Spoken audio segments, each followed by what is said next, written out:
colony has much history behind it. This colony has a special story, including when people first began to arrive, all the way to how it became a modern-day state. It explains the geography and the interactions between the people. Let me take you to New Jersey to show you.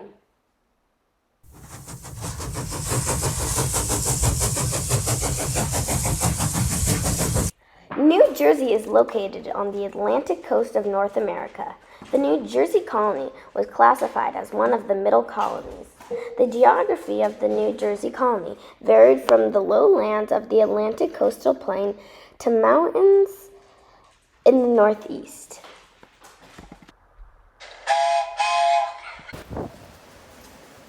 This New Jersey colony has an awfully mild climate with warm summers and mild winters.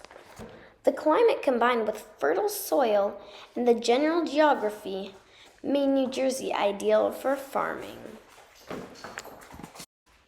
The natural resources available here include good farmland, timber, furs, and coal.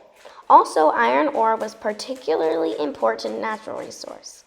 These Native Americans' important natural resource were trees, which they used the bark to make canoes and shelters.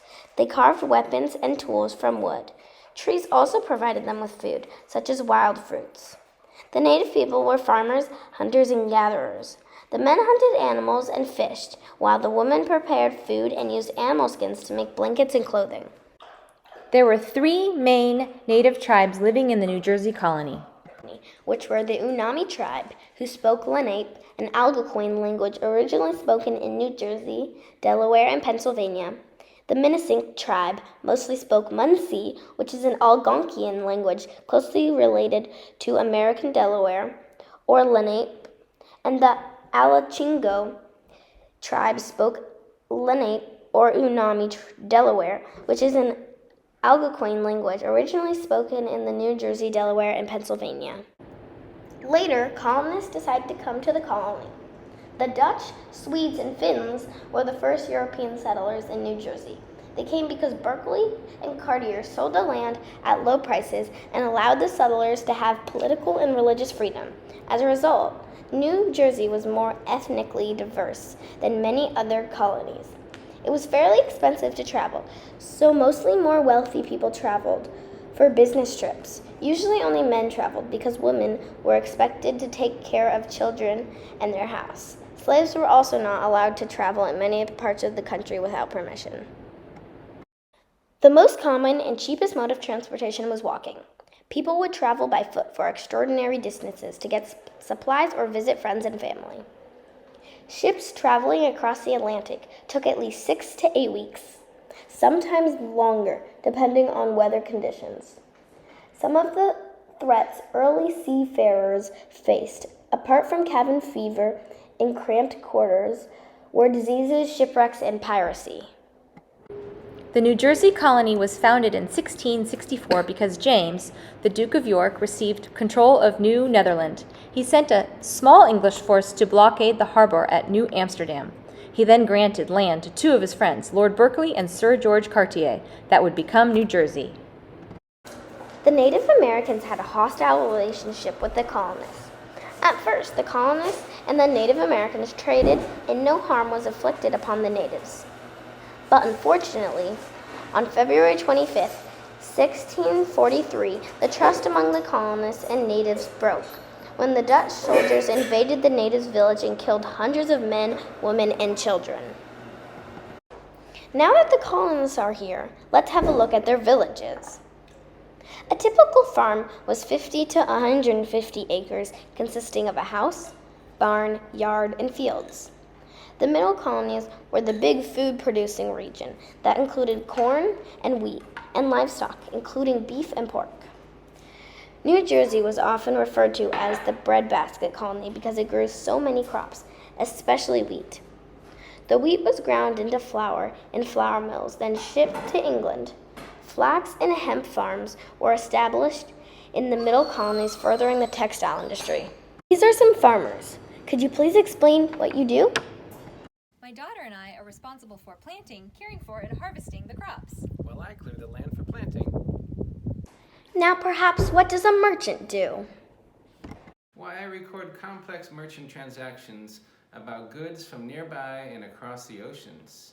Farmers and artisans pay me on credit and trade their services or goods. Few pay me in cash. Women merchants have the same job as men. A slave's life varied greatly depending on many factors.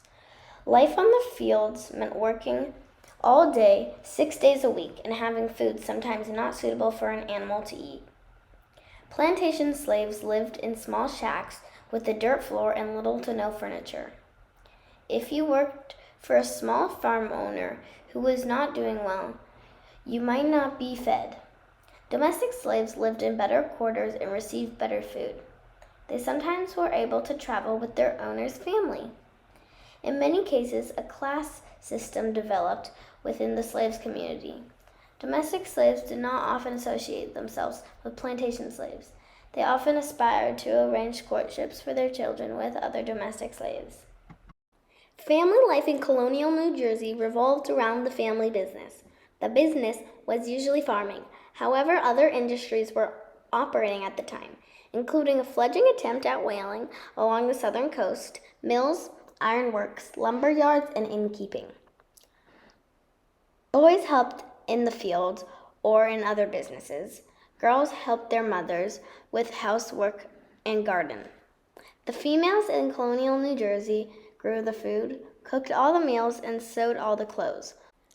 Life was not as easy for a child as it is today. Hey kid, what would you typically do? I spend most of my time working, but when I have few moments to play, I have to do so with found items. Most parents, including mine, don't have the money to pay for toys nor the time to make them. All kids are educated because our colony's leader felt that educating kids would produce good citizens. If you can't afford school, you would go for an apprenticeship or would be taught at home. The clothing and fashion in the colony was very different from today's fashion. The clothing worn by men was quite heavy and made from materials such as wool, linen, and leather. Items of clothing worn included loose shirts, short-length pants, long woolen socks, a jerkin, which was a sleeveless jacket, a doublé, which was a padded jacket with sleeves, plain leather shoes, hats, usually wide-brimmed, and coats or capes were worn as protection from the cold and rain. The clothing women wore was also quite heavy and made from materials such as wool and linen. The items of clothing worn included long, loose shifts, which were worn as undergarments covered by petticoats, long gowns or skirts with a jacket, which were worn as the outer layer clothing, socks, plain leather shoes, and an apron was usually worn over the women's clothes. The women wore their hair long, but was hidden under a close-fitting coif. Coats or capes were worn as protection from the cold and rain. And finally, on December 18th, 1787, the New Jersey colony becomes a state.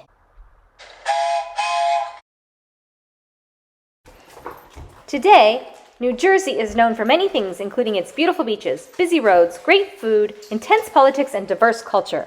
The population is about 8.8 million people. And did you know that New Jersey has the most diners in the world, and it's sometimes referred to as the diner capital of the world?